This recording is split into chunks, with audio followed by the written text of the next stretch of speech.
Welcome to Whispering Cabins, where the woods are quiet, the stories are eerie, and the night whispers just for you.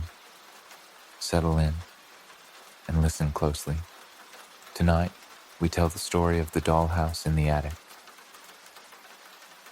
When Lily was 10, she spent every August at her grandmother's house, a rambling Victorian tucked into the edge of a sleepy seaside town. The place always smelled faintly of cedar and lavender, and every floorboard had something to say when you walked across it. This summer, though, was different. Her grandmother, recently widowed, seemed quieter than usual, more prone to staring out the window at the grey horizon.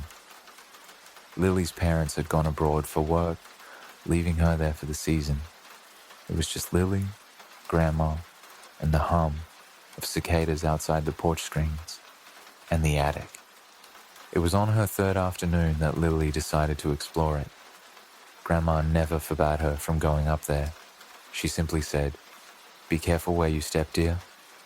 The past can be fragile." The attic door stuck at first, then gave with a sigh. Dust motes drifted in the sunlight that slanted through a round window. Stacks of trunks lined the walls, and there were shelves of porcelain knickknacks that glared softly through the dim.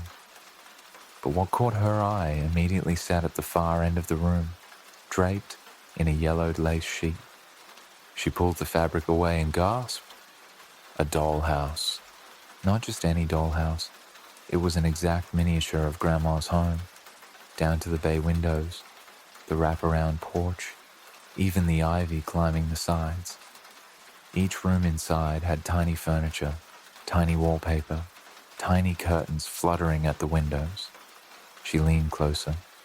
There was even a tiny figure standing in the kitchen, a woman with silver yarn hair and a floral dress, Grandma, unmistakably.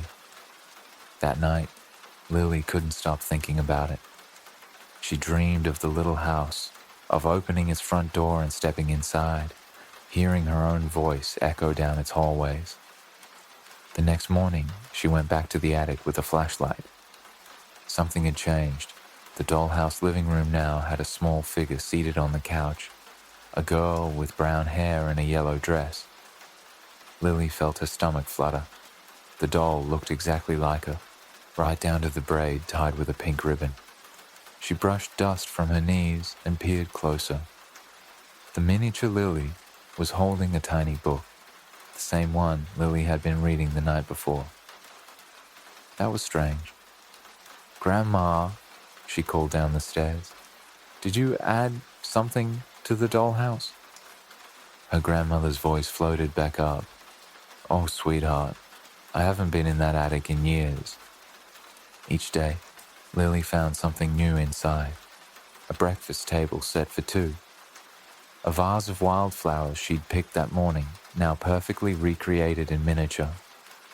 Even her grandmother's cat, Muse, appeared one day, curled up on the dollhouse rug.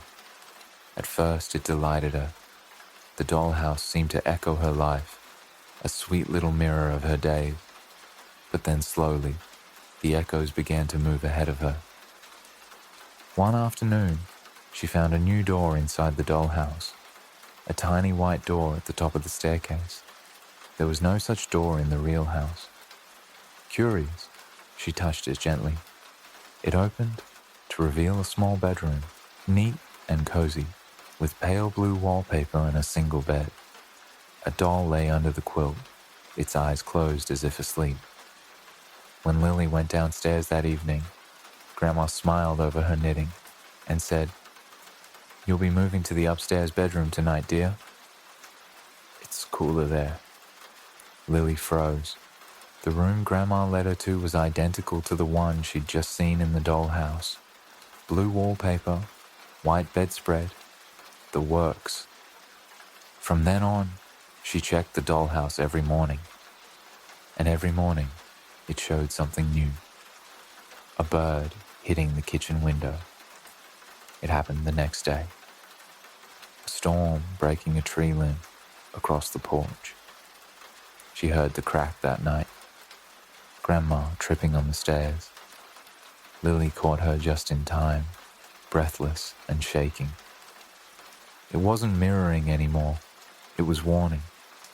One evening, as the light faded pink across the bay, Lily climbed into the attic again. Her heart thudded and her flashlight beam trembled. There was a new room. This time, it was in the basement of the dollhouse, a space she didn't remember the miniature having at all. Inside it stood a small wooden table, a candle, and a tiny figure slumped forward in a chair. The doll's hair was silver. "Grandma?" Lily whispered. Her breath fogged the glass windows of the dollhouse as she leaned closer. The candle flickered, though there was no draft in the attic. She stumbled back, knocking over a box of lace curtains. The room around her suddenly felt smaller, the air thick and cold. That night, Lily refused to sleep upstairs. She curled on the couch instead, pretending to read. At midnight, thunder rolled in from the sea. She heard her grandmother's slow steps creak down the hallway. "Lily?" came her soft voice. "Why aren't you asleep, darling?" Lily swallowed. "Just reading." Her grandmother smiled kindly and touched her shoulder. "Don't stay up too late." Then she disappeared into the kitchen. The storm raged for hours. Lightning flashed through the windows, lighting up the house in ghostly snapshots. Lily thought she heard something crash upstairs, but when she finally worked up the courage to check, the attic door was closed tight. By morning, the air smelled of rain and dust. Grandma didn't come down for breakfast. Lily called for her, checked the garden, the parlor, the upstairs hall. Finally, her hand trembling, she climbed the attic stairs. The dollhouse waited. The new basement room was empty now. No candle, no doll, no silver-haired figure. Instead, in the miniature kitchen, two dolls stood side by side, the old woman and the girl, both smiling, holding hands. Lily's throat tightened. Behind her a floorboard creaked. She turned, but the attic was still. Only dust drifted in the light. She looked back at the dollhouse. The tiny front door was open now, as if inviting her inside, and from deep within the little house, faint as the sigh of wind through the eaves, came the sound of a voice. "Be careful where you step, dear. The past can be fragile."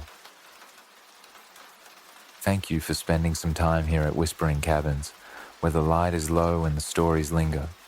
If you enjoyed tonight's tale, don't forget to subscribe or share with someone who loves a gentle chill before bed. Until next time, sleep well if the night lets you.